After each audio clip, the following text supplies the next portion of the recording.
목사님한테 이렇게 말을 해야지. 우리 말씀으로 들어갑시다. 네.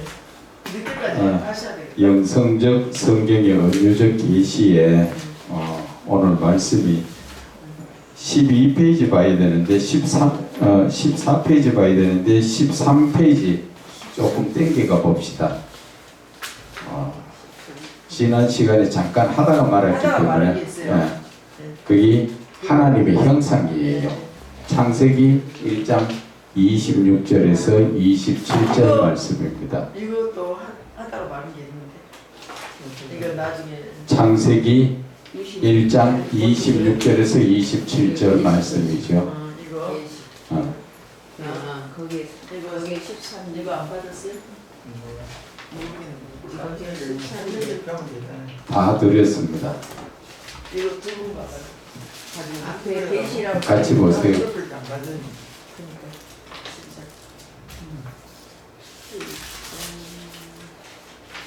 진짜 13페이지 보세요.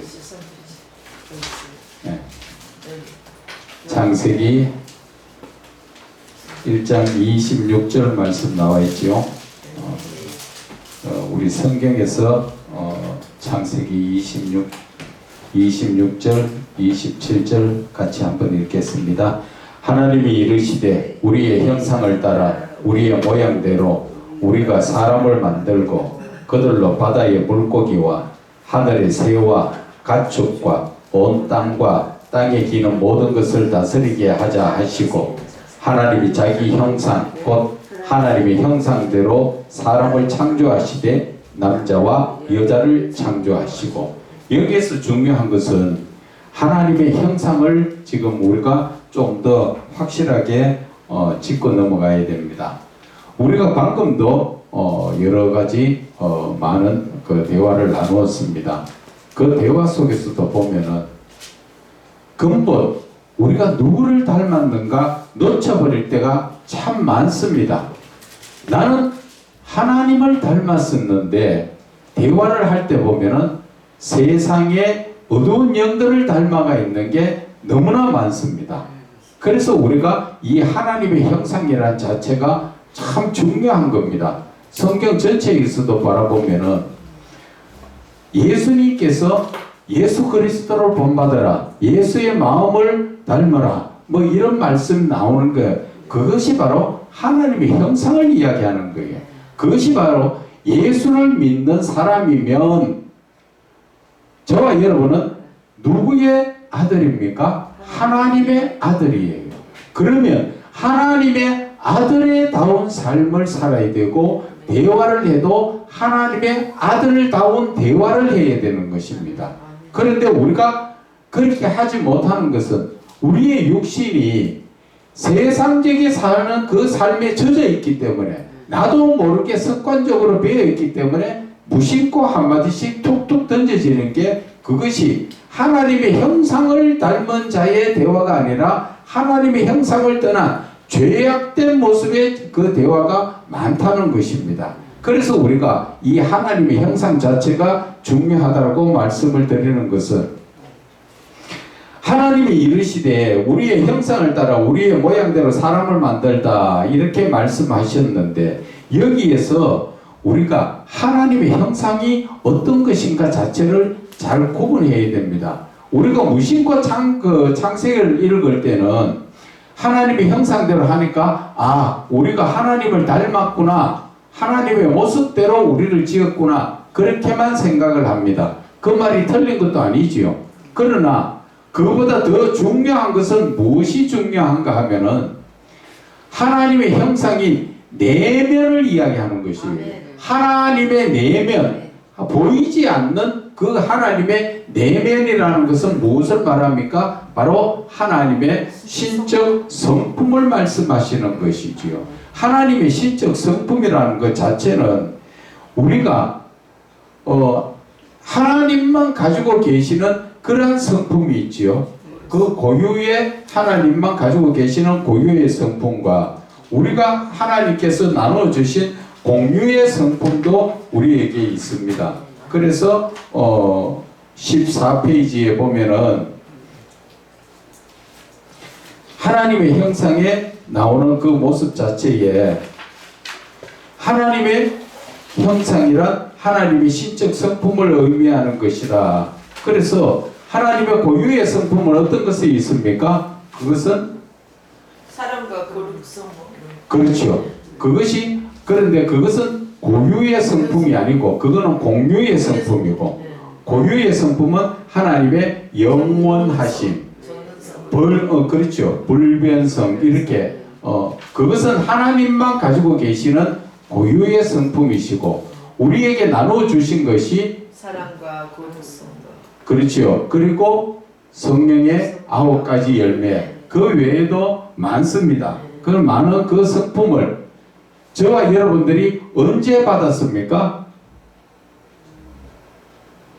하나님께서 주실 때 언제 받았습니까? 하나님 앞에 그 성품을 받았는가? 제가 한번 말씀드렸는데 생각이 안 나시는가 보네. 창세기 2장 7절. 하나님 행성을 따라 그렇죠. 2장 7절을 보면은 하나님의 땅에 흙으로 사람을 지으시고 생기를 그 코에 불어 넣어 주실 때 이미 하나님께서 우리에게 주신 그 성품을 받았는 것이지요.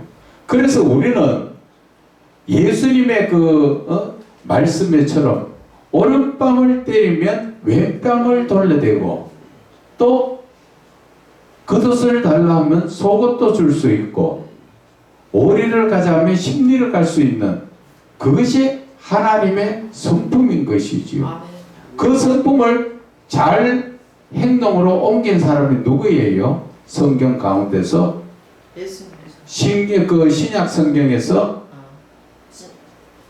사도 바울이지요. 사도 바울은 예수 그리스도를 알고 나서 그분에게 완전히 빠지니까 그분은 어디에 갔었든지 내가 믿었던 예수를 전하고 싶어서 어디에 갔었든지 복음을 전하지요. 그 복음을 전할 때 우리가 세상 말로 이야기하면 향나무가 있을 때 그 향나무를 자르려고 도끼짓 하면 그 도끼짓을 받는 그 향나무는 지켜가면서도 향내를 내지요.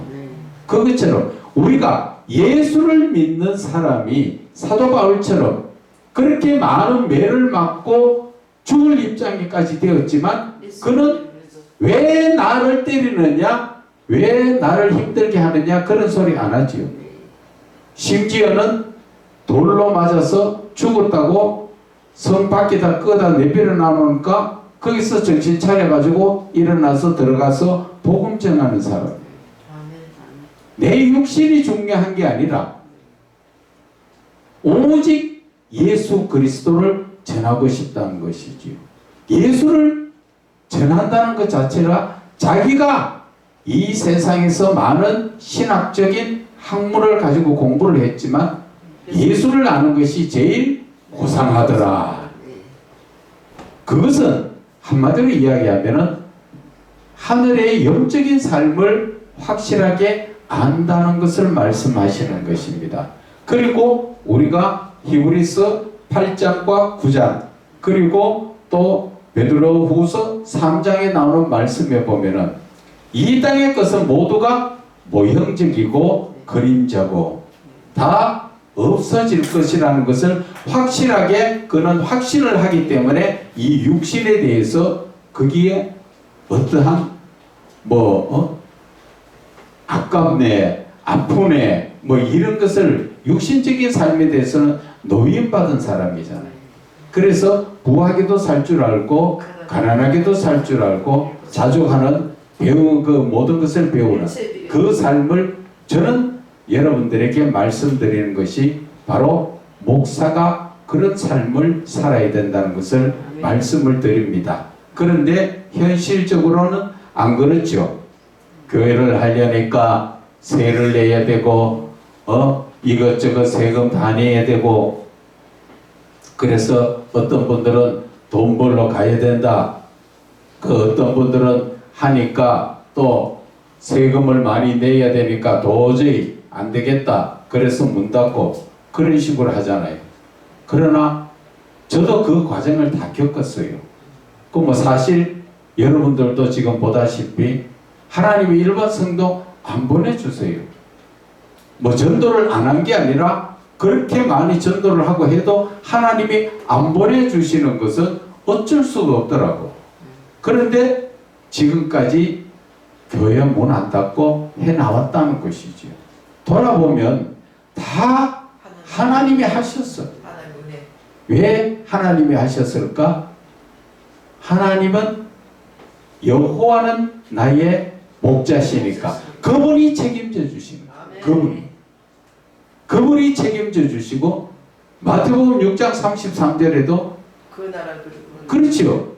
예수 믿는 사람이 먼저 해야 될 것은 하나님 나라와 그 의를 구하면 하나님께서 책임져 주시겠다 하는 말씀 그대로 하나님이 다 해주시더라는 것이죠.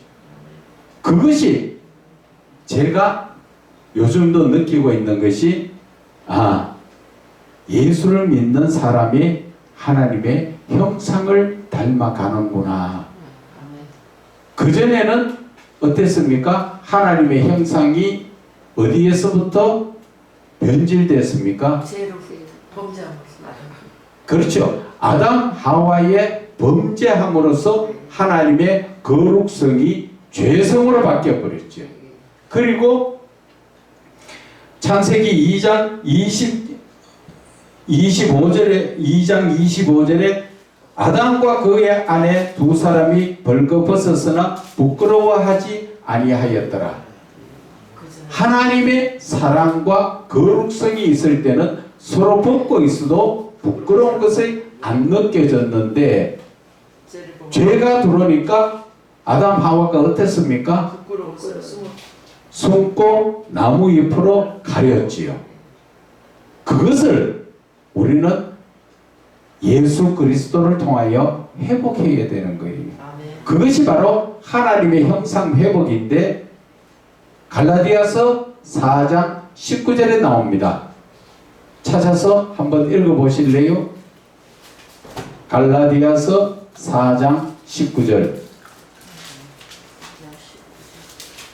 나의 종들아 너희 속에 그리스도의 형상을 이루기까지 다시 너희를 위하여 회사하는 수고를 하노니. 그렇죠. 너희 속에 그리스도의 형상이 회복되기까지. 형상이 회복된다는 건 뭐예요? 그 사람 마음 속에 예수님의 모습이 새겨지라는 게 아니죠. 성품을 말씀하시는 거예요. 너희들의 성품이 그리스도를 닮아야 된다. 그래서 너희들의 성품이 회복되어야 된다. 그 형상이 바로 오늘 창세기에서 나오는 이 말씀의 형상이라는 것이죠. 그래서 이 형상은 외형적 모습을 말씀하는 것이 아니라 내면적인 성품을 너희들이 지금 가지고 있는 하나님께서 처음 주셨던 거룩한 거룩성과 사랑이 어떻게 변했습니까? 죄가 들음으로써 거룩성은 죄성으로, 사랑은 아가페 사랑이 에로스 사랑으로 그렇게 바뀌어져 버렸지요. 그래서 에로스 사랑이 들어오니까 눈에 보이는 게 부끄럽게 보이지고 그래서 숨겨지는 것이잖아요. 그래서 그것을 다시 예수 그리스도를 말미암아 우리는 회복해야 되는 것이지요. 이 형상을 회복해야 되는 것이에요.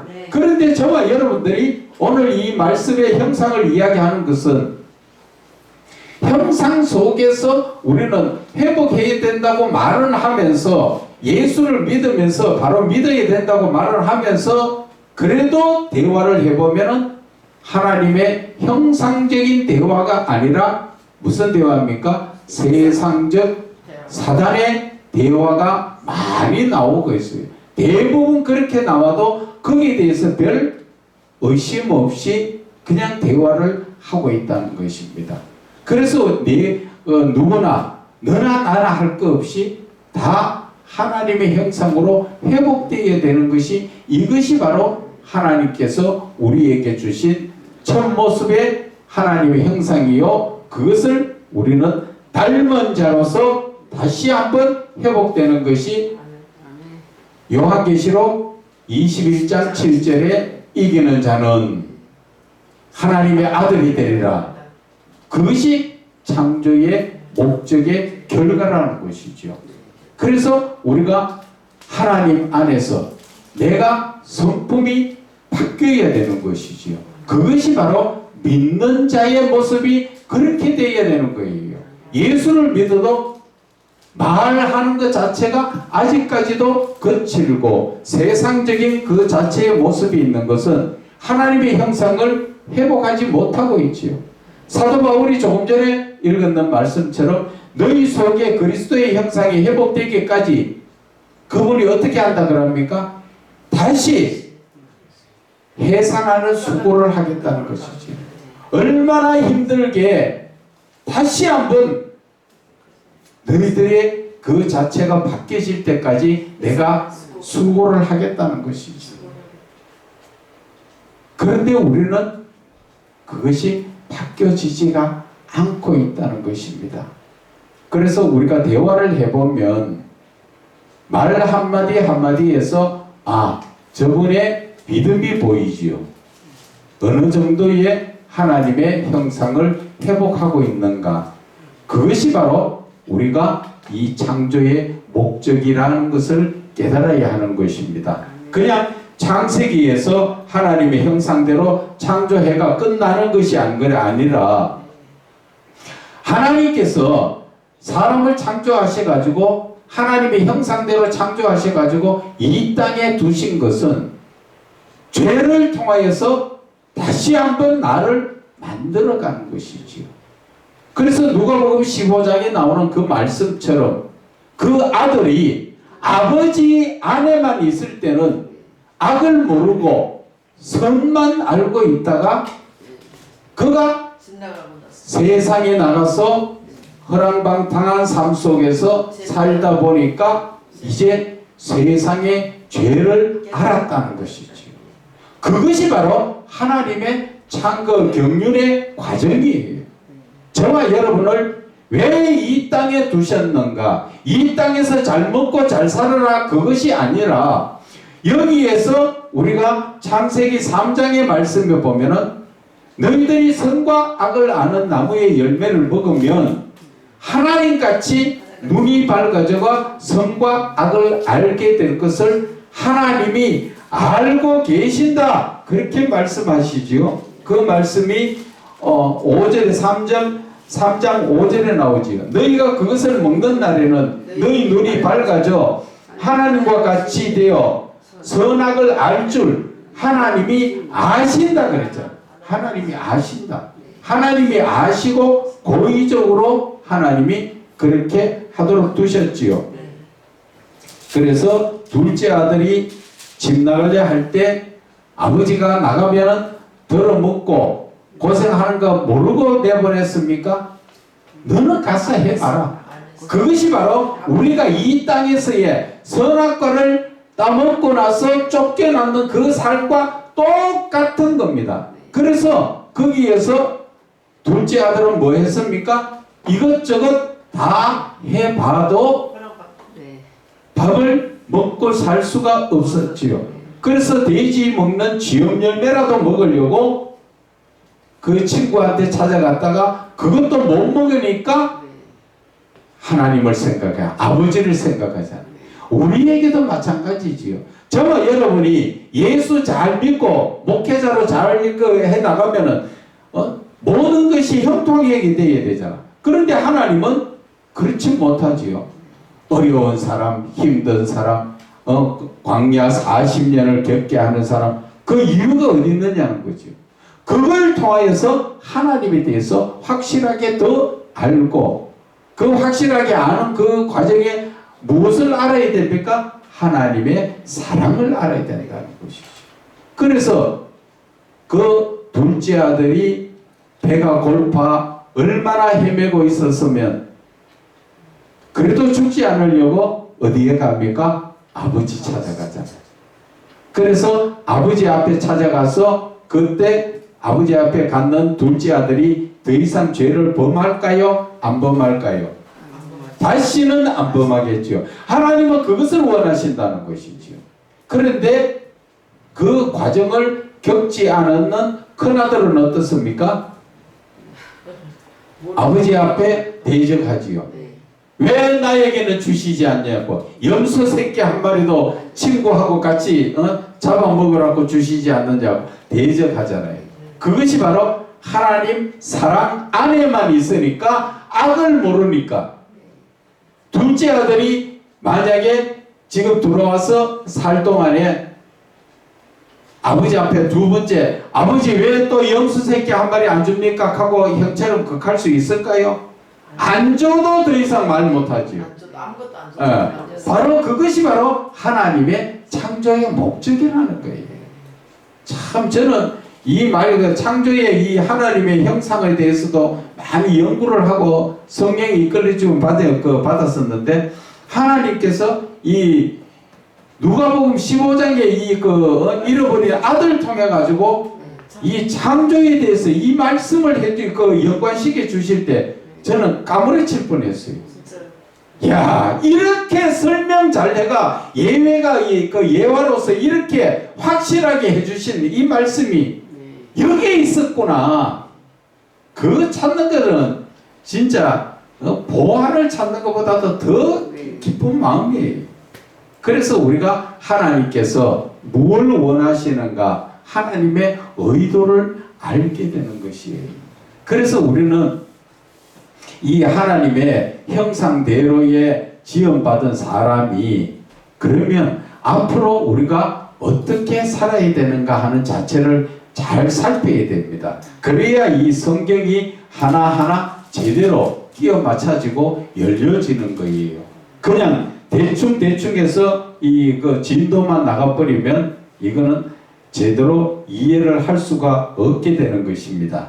자, 그래서 14페이지의 중간에 보면은 하나님의 형상대로 사람을 창조하신 본질적 의미, 그 의미, 왜 하나님은 하나님의 형상대로 사람을 창조하셨는가? 거룩하신 하나님의 사랑 안에서 피조물인 사랑의 신앙적 관계를 이루는 것이 본질적 의미다. 하나님께서 우리에게 하나님의 형상대로 지으신 것은 하나님하고 나 사이에 제일 중요한 신앙적인 이 관계를 하나님께서는 거기에 의미를 두셨다는 것입니다. 하나님께서 신앙적 관계가 아니면 하나님을 닮도록 지을 이유가 한 개도 없다는 것이에요.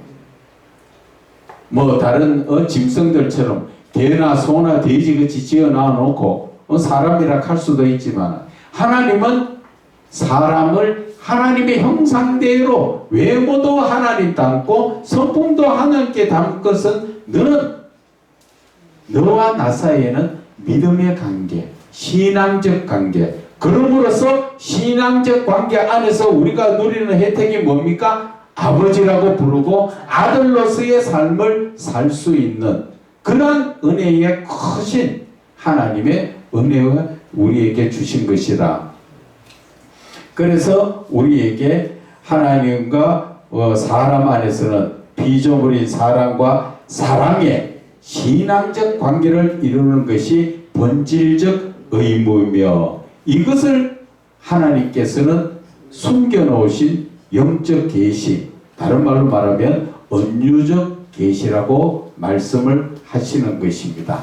그래서 이러한 비밀을 우리가 성경 자체에서는 지금 바로게 말씀하신 부분이 없잖아요. 그러나 성경을 읽으면서 영적으로 느끼시는 부분을 바라볼 때, 하나님께서 이러한 비밀을 숨겨놓으셨던 것을 말씀을 깊이 묵상을 하고 하나님과 교제를 할 때 하나님께서 깨닫게 해주신 것이다. 그렇게 볼 수가 있습니다. 그래서 그 첫째, 거룩하신 하나님의 속성인 신적 성품인 인격을 주심으로 하나님과 같은 영의 사람으로서 신앙 안에서 사랑의 영적 교제를 나누시기 위해서 하나님은 사람에게 인격, 사람의 품격을 주셨지만 그 앞에 붙어야 되는 신앙적 인격의 관계를 하나님은 이루어 가시기 위해서, 왜 신앙적 인격이 필요합니까?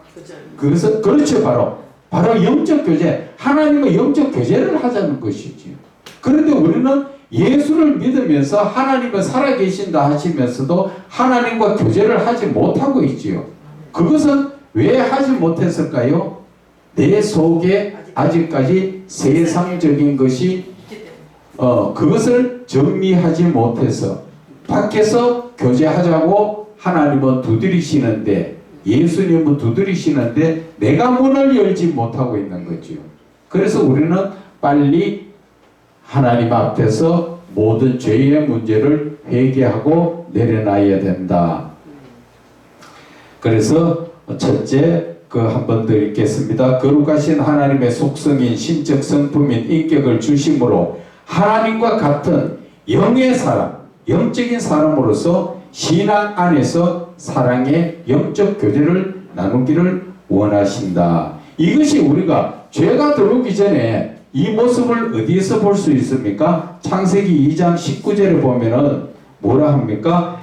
여호와 하나님이 흙으로 각종 들짐승과 공중의 각종 새를 지으시고 아담이 무엇이라고 부르느냐 보시려고 그것들을 그들에게 이끌어 가시니 아담이 각 생물을 부르는 것이 곧 그 이름이 되었더라. 이것을 우리가 상상을 하면서 이 말씀을 한번 읽어보세요. 하나님께서 지금 우리가 부모 입장에서 자식한테 내가 무엇을 자식이 어떻게 하는가 보려고 이렇게 데려다주는 그 하나님과 우리와의 관계에서 하나님이 어떤 마음으로 가지고 계십니까? 사랑의 신앙적 관계에서 사랑으로. 그래서 우리에게 짐승을 다 지으셔가지고 데리고 와서 어떻게 이름을 짓는가 딱 보실 때 그 부모의 마음이, 아담이 이름을 척척 부르는 게 이름이 되었을 때 부모의 마음은 얼마나 흐뭇하십니까? 하나님은 그보다 더 기뻐하시겠죠. 그래서 우리가 이런 것을 통하여서 하나님이 지금 우리에게 이렇게 기뻐하시는 그런 모습을 볼 수 있다 하는 것을 아멘. 보십니다. 눈높이에 맞추셨어요. 아멘. 사랑의 하나님은 첫사람 아담을 거룩하신 하나님 형상대로 지으시고 하나님답게 지으시고 그 성품도 닮게 지으시고 살아계신 하나님과 함께 하시며 사람이 살아계신 하나님 말씀에 따라 순종하며 지으라고 데려다 놓으니까 그냥 순종하고 그 행하는 것을 보시고 기뻐하셨으며 신앙 안에서 영적 교제를 나누기를 원하신 것이 바로 하나님께서 하나님의 형상대로 사람을 지으신 창조의 본질적 의미다. 아멘. 둘째, 하나님의 형상대로 창조하신 사람을 사랑하셔서 모든 만물 위에 두시고 다스리기를 원하시는 그 하나님. 다른 말로 말하면은 우리가 세상적으로 말하면 1인 지하, 그지요? 한 분만 내 위에 있고 내 밑에 있는 건 내가 전부 다스리는, 그렇죠? 그것처럼 우리는 내 위에는 하나님 한 분밖에 없습니다. 네. 우리는 누구 어떠한 피조물에게도 고개를 숙이는 단계가 아니라 우리는 다스려야 단계입니다. 그래서 창세기 1장 28절에 하나님이 그들에게 복을 주시며 하나님이 그들에게 이르시되 생육하고 번성하여 땅에 충만하라. 지금 하나님께서는 생육하고 번성해서 많이 가족이 늘어나서 이제 땅에 가득해라. 그리고 땅을 정복해라. 땅을 모든 것을 다스릴 수 있는 주권을 가져라. 그리고 바다의 물고기와 하늘의 새와 땅에 움직이는 모든 생물을 다스려라. 그런데 우리는 잃어버렸어. 그런데 지금 인도네시아 쪽에도 가면은 신이 그렇게 많습니다. 날아다니는 독수리도 신이요, 쥐새끼도 신이라고 모시가 섬기고 별의별 걸 다 신이 그 신이라고 하기 때문에 어떤 쪽에 이런 것도 있대요. 누가 다른 사람이 이야기하는 소리인데 어떤 사람은 쥐를 자기 신으로 섬기고 있고 어떤 사람은 독수리를 섬기고 있는데 그 키우다 보니까 독수리가 쥐를 잡아 먹어버렸어요. 그래서 자기 신 잡아가 갖다고 난리가 나고 싸움을 하고 그랬다는 것도 있다는 거죠. 그래서 우리가 그 다스려야 되는 모든 이러한 주권을 가진 자들이 그것을 하나님을 알지 못하고 살다 보니까 우리는 내가 다스려야 될 것을 오히려 섬기고 있는 잘못된 그런 모습들이 있다는 것을 말씀을 드립니다. 그래서 하나님의 형상대로 창조하신 사람을 각종 짐승들과는 다르게 하나님과 교제를 나눌 수 있는 영인, 신적 성품을 주심으로 모든 피조물 위에 두시고 하나님의 지혜와 권능으로 다스리는 권세를 더하여 주신 것이다. 다른 말로 말하면 우리는 하나님께서 사람을 지으시고 하나님의 영을 우리에게 주셨지요. 그러나 다른 짐승들은 영이 없지요. 혼으로만 살아가는 것이지요. 그래서 우리가 죽으면 성경에 전도서에 나오지요. 우리는 하늘로 우리의 영은 하늘로 가지만 짐승의 그 모든 혼은 땅으로 간다. 그렇게 나와 있는데 우리가 재밌는 게 또 어디에서 이 말씀에 연관된 말씀을 볼 수 있습니까? 사울 왕이 사무엘이 죽고 나니까 점쟁이한테 점치러 갔지요. 그 점치러 갔을 때 뭐라 합니까? 거기서 땅에서 어떤 영이 올라오더라. 그러니까 그 옷을 어떻게 입었냐? 긴 겉옷을 입었더라. 그러니까 누구라 그럽니까? 사무엘인 줄 알고 거기다 엎드리지요. 사람의 영이 어디로 간다 그랬죠? 하늘로 가는데 땅에서 올라왔다는 것은 그것은 이미 거짓이다. 그런데 그 거짓도 우리가 알지 못하니까 사울 왕이 거기에다가 엎드리가 절하니까 또 예언의 말은 그대로 다 해주지요. 너는 이제 버려진 자. 그래서 너는 이제 다 망할 것이다. 그렇게까지 하나님이 하시는 말씀까지 세상의 어두운 영들도 다 듣고 안다는 것이지요. 그래서 점을 치러 가면은 점 치는 사람도 그렇게 모르는 게 아니라는 것이지요. 그리 알고 또 세상에 귀신의 그 영들을 쫓아가도 그들이 또 복을 줍니다. 먹고 사는 사업상으로 잘되게 하는 그런 것까지도 하고 또 많은 사람 병도 고치고 다 합니다. 그러나 하나님이 주시는 성령의 역사와는 다르고 우리의 그 생의 구원이란 역사는 거기에는 없다는 것이지요. 그래서 점을 치고 하는 그 영들은 하나님 앞에 있던 원래는 천사지요.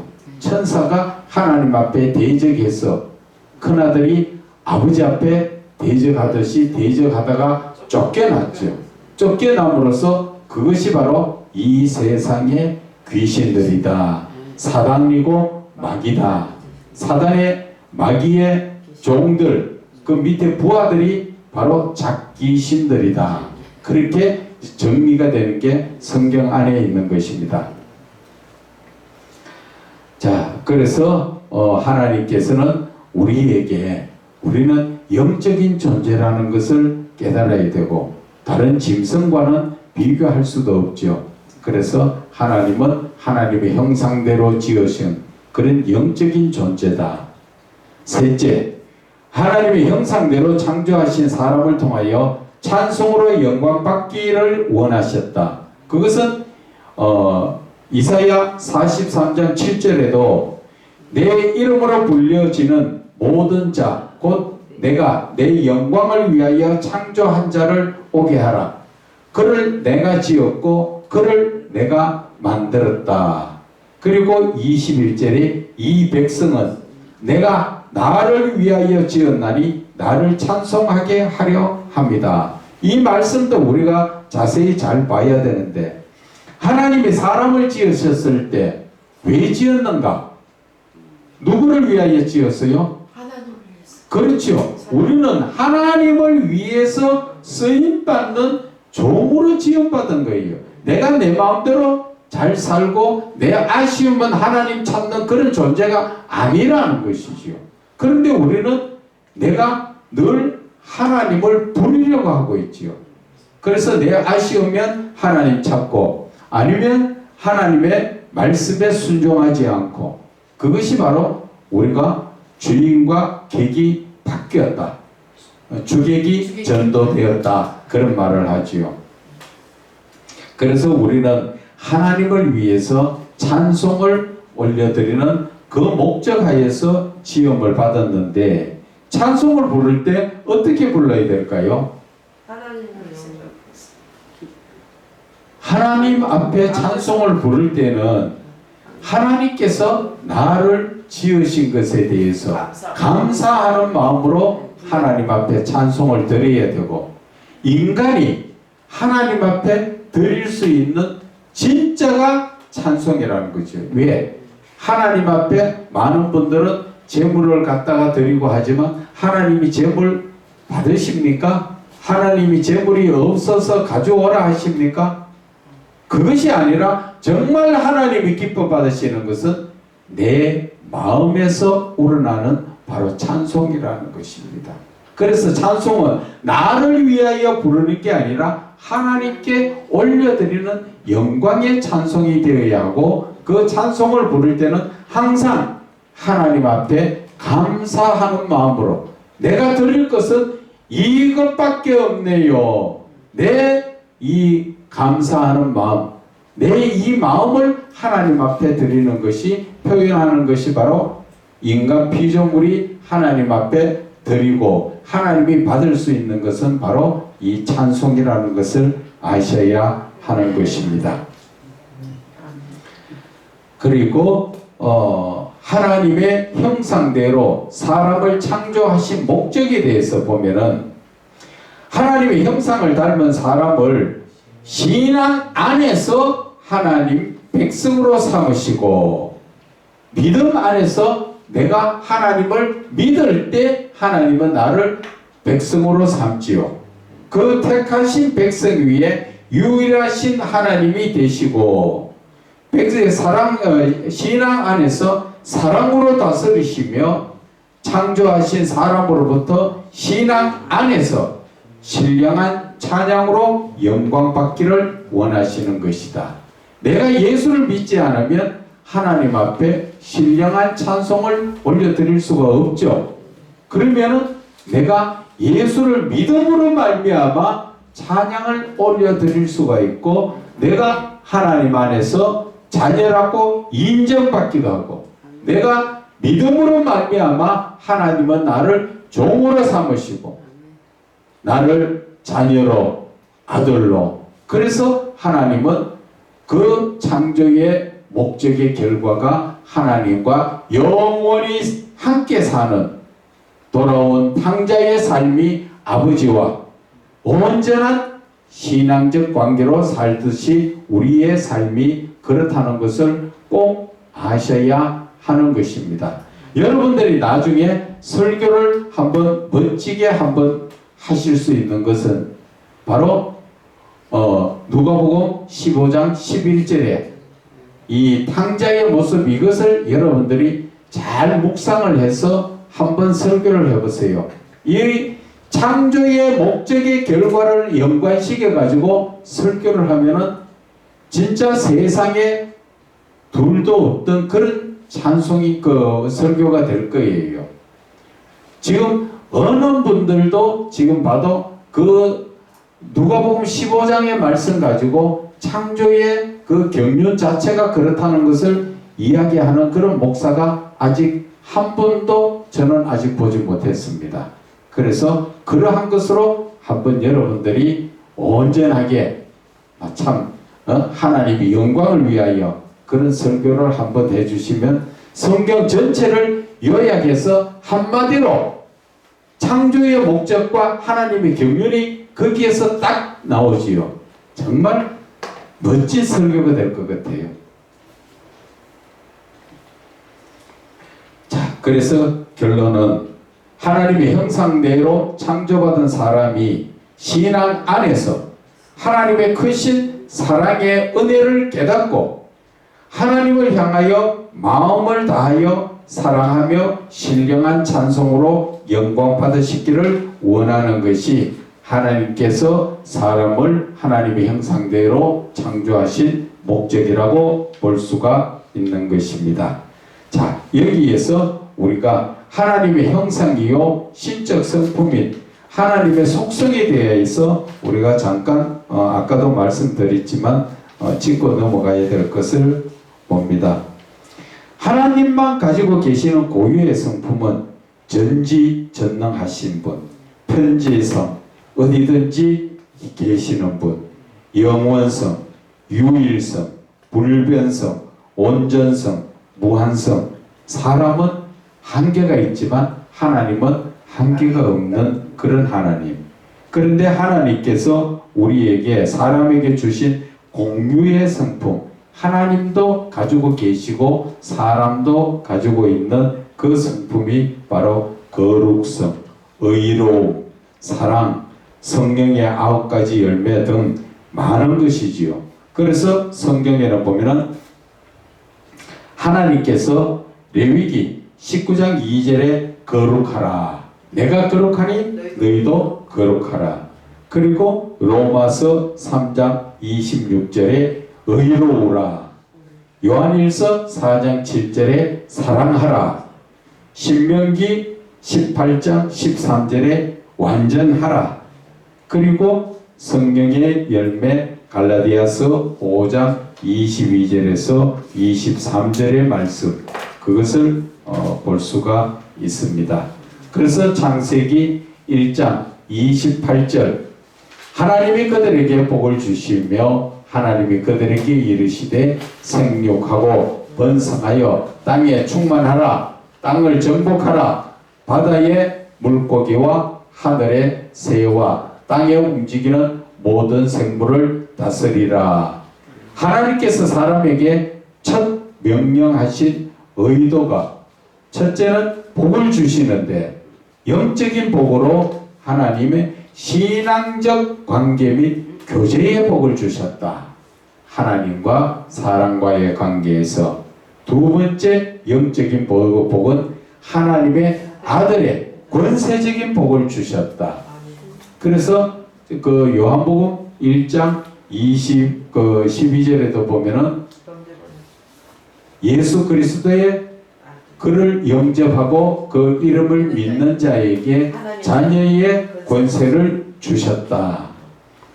그리고 세 번째 영적인 복으로서는 생육하고 번성하여 땅에 충만한 복을 주셨다. 16페이지 제일 뒷장이에요. 네. 그리고 네 번째는 영적인 복으로 만물을 사랑으로 다스리는 복. 그리고 영적인 복으로서 하나님의 사랑 안에서 순종하는 복이라는 것이지요. 우리가 이 모든 복을 받아 누리는 것은 어떨 때 받아 누립니까? 그것은 바로 내가 순종할 때. 순종이라는 것은 어디에서 나오는 겁니까? 신앙에서. 서로 하나님과 관계에서 믿음의 관계가 있을 때 이루어지는 것이지요. 그래서 창세기 1장 22절에 하나님이 그들에게 복을 주시며 이르시되, 이 모든 것을 주셨지만 동식물에게 주신 복은 결과적으로 사람을 배려하는 복, 사람을 위해서 동식물이 있어야 필요한 것을 말씀하시지요. 그리고 창세기 1장 31절에 하나님이 지으신 모든 것을 보시기에 심히 좋았더라. 이것이 바로 하나님 사랑의 마음이라는 것이죠. 이것이 부모가 출산한 아기를 보았을 때 얼마나 그 자기의 자식, 태어난 자식을 볼 때 얼마나 사랑스럽고 만족스러운 그런 모습을 하나님이 표현하셨잖아요. 그래서 하나님이 보시기에 심히 좋았더라. 얼마나 그 심히 좋았던 것. 보시기에 심히 좋았습니다. 창조주 하나님 심령에 느껴지는 사랑과 만족의 기쁨의 표현이죠. 이러한 하나님이 마음을 가지시고 우리에게 하시니까 우리는 어떠한 삶을 살아야 됩니까? 오직 하나님만 바라보며 그분의 말씀에 따라 온전히 순종하는 삶을 살아야 되는 것이지요. 그래서 우리가 창세기 1장 31절까지는 우리가 다 봤습니다. 이제 2장의 말씀으로 봅니다. 그리고 2장 이후에는 자료가 없습니다.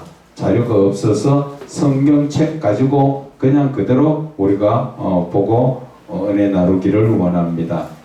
2장 1절에 보면은 천지와 만물이 다 이루어지니라. 이루어지니라.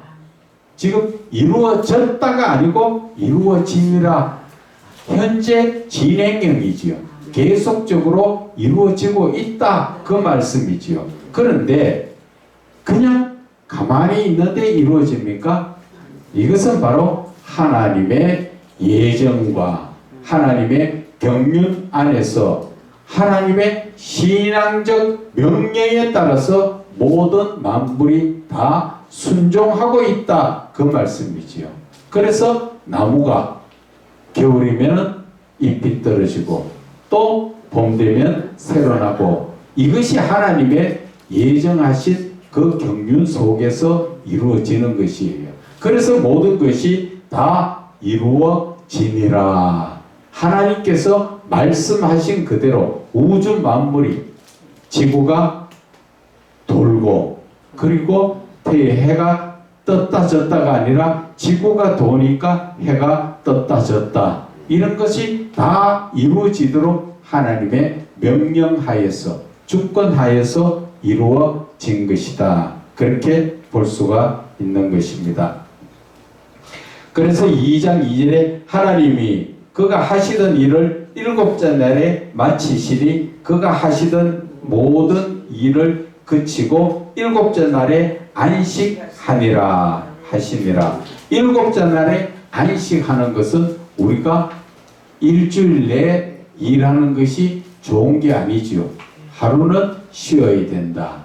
그것이 우리가 하루의 삶에서도 똑같지요. 아침부터 저녁까지 일하면 밤에는 쉬더라, 잠자더라. 그것과 똑같은 이치잖아요. 그런데 너무 안 자는 것도 안 좋습니다. 잠을 충분히 주무시도록 하시기 바랍니다. 하나님께서는 그거는 사람마다 다 다르지만 그래도 보시기에 너무 좋아 보여요. 보시기 너무 좋다. 아침에 하나님이 마음에 안 든 부분도 있는데 그럼에도 불구하고 보시기에 좋았더라 하고 왔어요. 너무 멋있어요. 그랬어요. 그러게.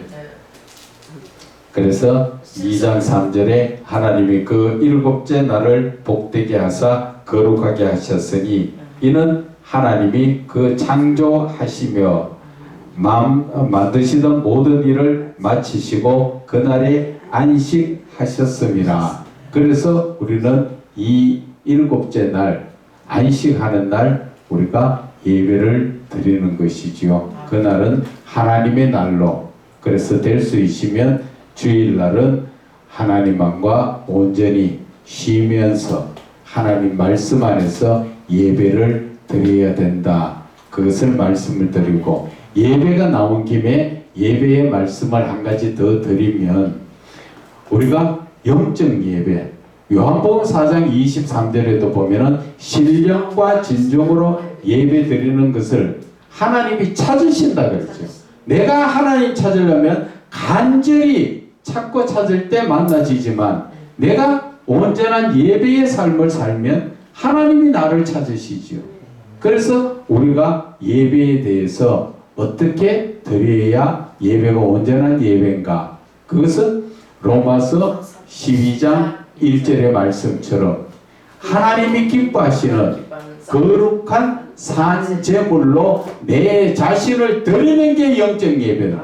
그것이 하나님께서 원 자체의 예배가 바로 그것이다. 그래서 너희들은 영적 예배를 위해서 예배 전에 항상 내 자신을 깨끗하게 하고 평상시 삶도 깨끗해야 되지만 깨끗하게 하고 그리고 내 자신을 항상 예배 전에 회개를 하면서 묵상을 하면서 예배를 준비해서 예배를 드릴 때 그때에 그냥 예배 드린다가 아니라 목사를 통하여 지금 하나님이 이 자리에 임재하고 계신다는 것을 영적으로 자꾸 내 마음속에 깨우치게 해서 느껴야 됩니다. 아멘. 그래서 우리가 이 말씀 가운데서도 하나님이 지금 내 마음에 오셔서 뭔가 좀 더 나를 깨닫게 해주시는구나 그렇게 우리가 봐야 할 것입니다. 아멘. 자, 2장 4절 이것이 천지가 창조될 때에 하늘과 땅에 내리기니 여호와 하나님이 땅과 하늘을 만드시던 날에 지금 모든 것을 창조하신 것에 대해서 말씀하시지요. 하늘과 땅 거기에 대해서 계속적으로 충분히 제가 설명해 드렸습니다. 5절에 여호와 하나님이 땅에 비를 내리지 아니하셨고 땅을 갈 사람도 없었으므로 들에는 초목이 아직 없었고 밭에는 채소가 나지 아니하였으며 안개만 땅에서 올라와 온 지면을 적셨더라. 그래서 물 가운데 있다가 그 물이 한쪽으로 몰려서 바다가 되고 땅이 드러났는데 그 땅에는 지금 아무런 생명체가 없이 지금 안개만 올라와가 있더라. 그렇게 말씀하셨지요. 7절에 이제 여호와 하나님이 땅의 흙으로 사람을 지으시고 생기를 그 코에 불어넣으시니 사람이 생명이 되리라. 여기에서 우리가 이 말씀은 제가 몇 번을 설명드렸지만 그래도 부족합니다. 이 생기라는 자체가 생기라는 것이 무엇을 의미합니까? 생명력만 아니라 그랬지요. 여기에서는 생기의 생명력도 있고 또 신적 성품 우리가 하나님의 형상을 말씀드린 신적 성품도 있고 또 여기에는 신앙적인 생계, 신앙적 인격이 우리에게 주어진 것이라는 것이지요. 하나님께서 코에 생기를 부어 넣어 주실 때 그냥 후 불어서 너희들 사람이 되라 그것으로 끝난 게 아니라는 것입니다. 그래서 그 생기를 불어 넣어 주신 것은 인간이 갖추어야 될 모든 것을 한순간에 다 주셨다는 것이지요. 그런데 여기에서 사람에게 생기를 부어 넣어 주실 때 사람 속에 누구도 넣어 주셨어요? 성령도 같이 주셨다는 것, 성령도 같이 주셨다는 것을 아셔야 됩니다. 그래서 우리의 이 하나님의 놀라운 역사에서 생기를 불어 넣어 주신 것은 하나님의 모든 것을 다는 아니지만 하나님을 닮은 하나님의 형상대로 지은 하나님의 모든 것을 우리에게 이미 사람에게 갖추어야 될 신앙적 인격으로 주셨기 때문에 하나님과 사람과의 관계에서는 끈을 내야 끊을 수 없는 그런 관계로 하나님은 지으셨지요.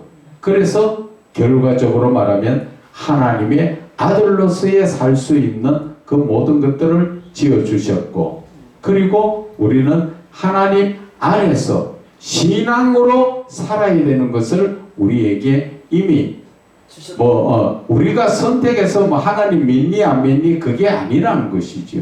이미 하나님께서는 사람을 지으셨을 때 신앙적인 관계로 주셨기 때문에 우리는 하나님을 떠난 삶을 살 수가 없는 것입니다.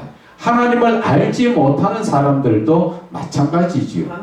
그래서 하나님을 알지 못하는 사람들도 하나님을 떠나서는 살 수가 없죠. 그래서 세상 사람들은 말합니다. 나의 생명은 인명은 제천이라 내 생명은 하늘에 있다.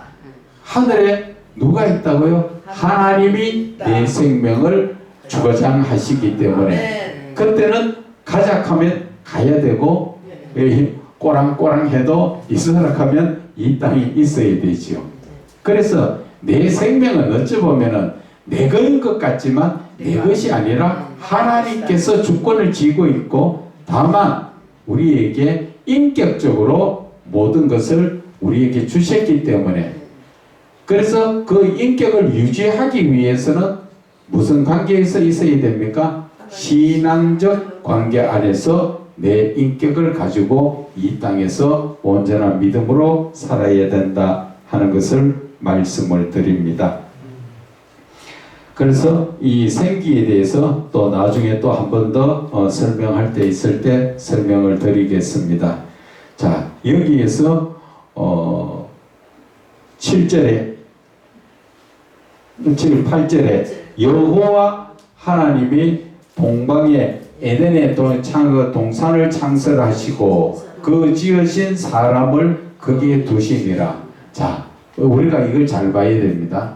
사람을 먼저 창조하셨습니까? 아니면 동산을 먼저 창조하셨습니까? 동산은 그렇죠. 하나님은 모든 것을 다 준비해 놓고 그리고 사람을 지으시고 거기에 두셨다 하는 것을 알 수가 있습니다.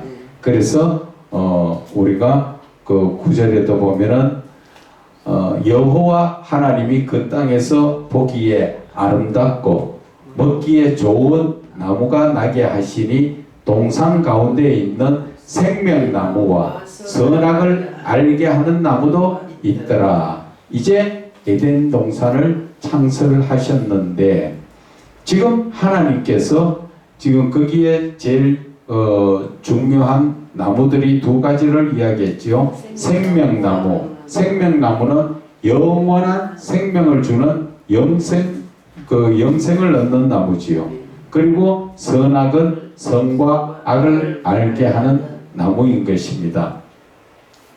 자, 여기에서 우리가 또 좀 짚고 넘어갑시다. 하나님께서 8절에 여호와 하나님이 동방에 에덴의 동산을 창설을 하시고 그 지으신 사람을 거기에 두시니라. 자, 여기에서 우리가 잘 한번 봅시다. 에덴 동산이 땅에 있는 겁니까? 하늘에 있는 겁니까? 에덴 동산 하늘에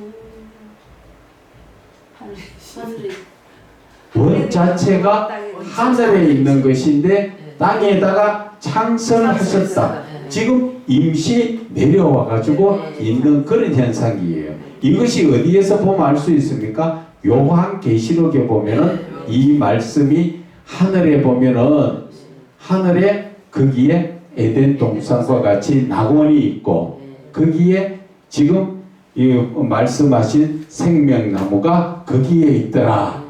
그대로 연관이 됩니다.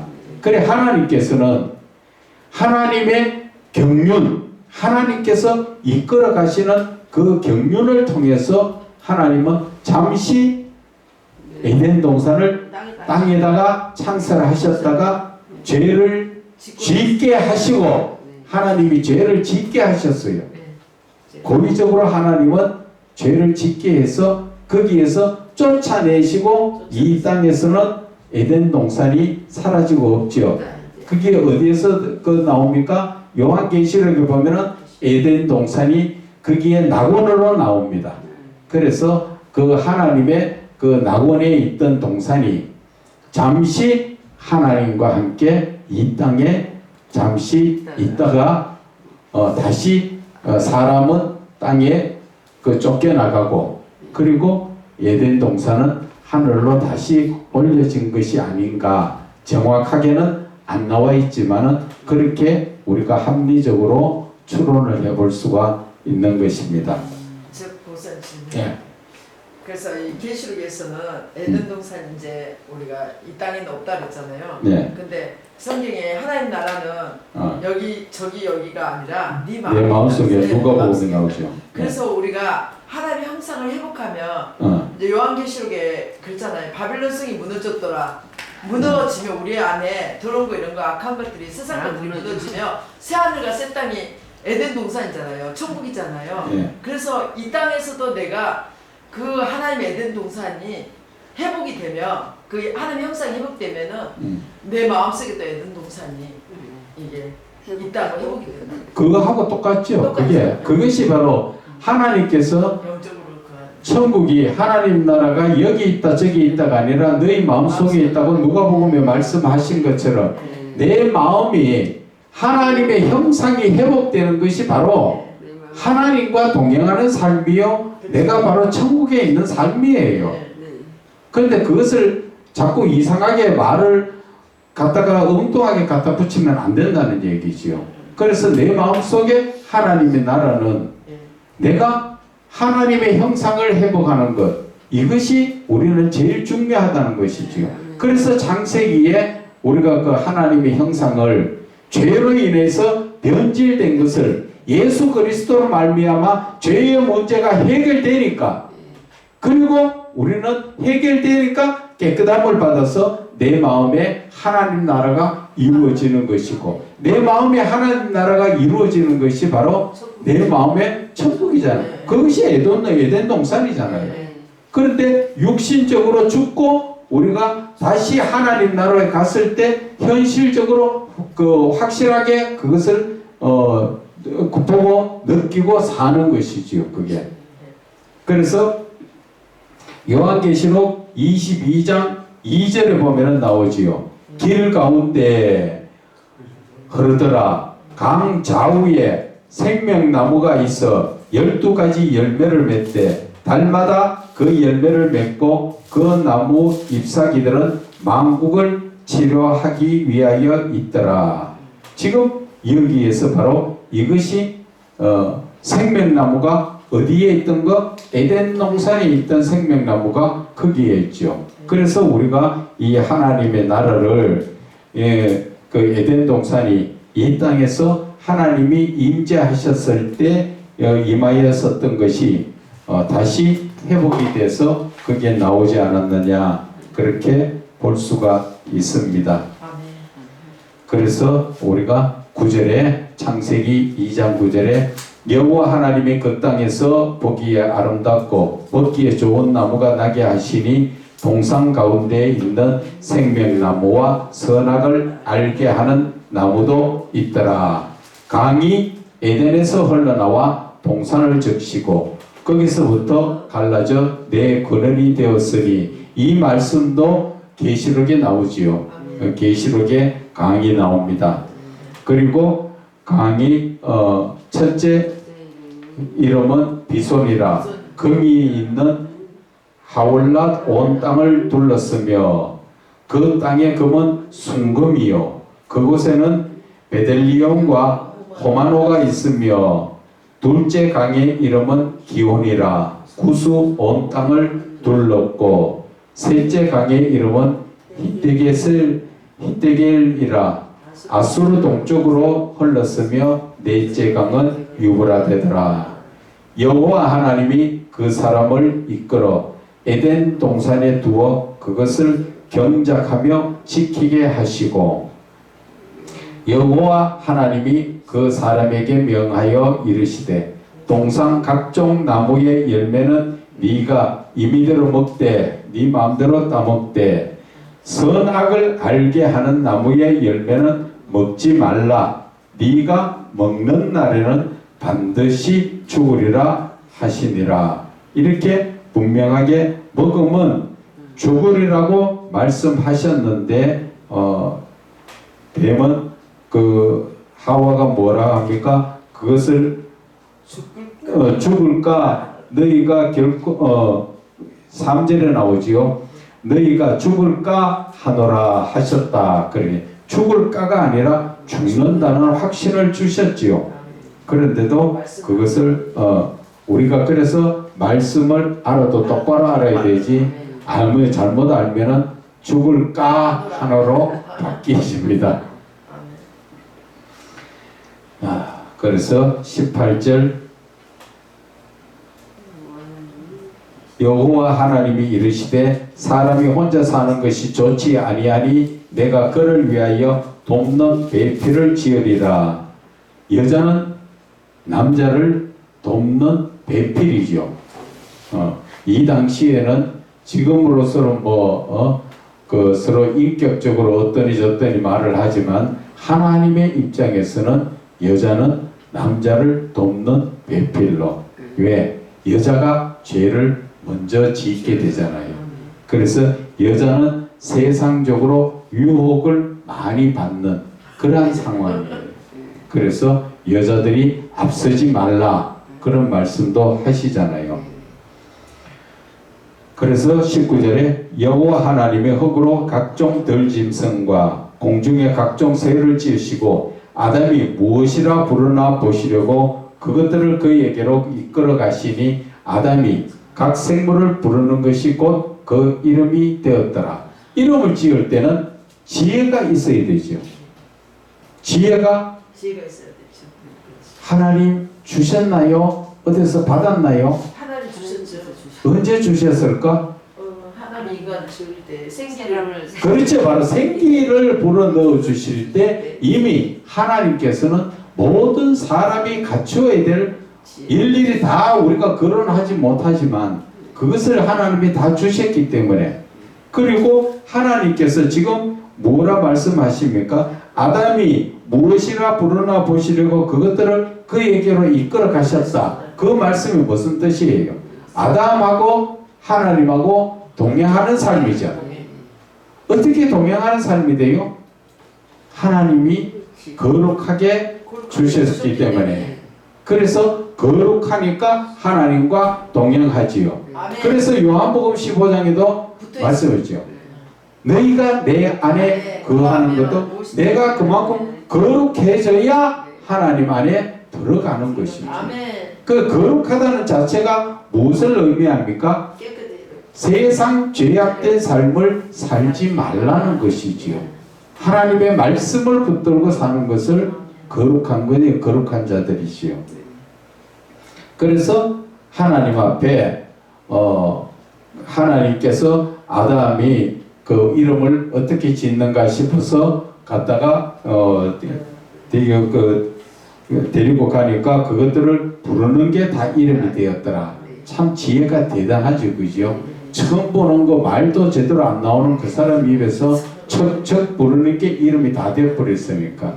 그래서 20절에 아담이 모든 가축과 공중의 새와 들의 모든 짐승에게 이름을 주니라.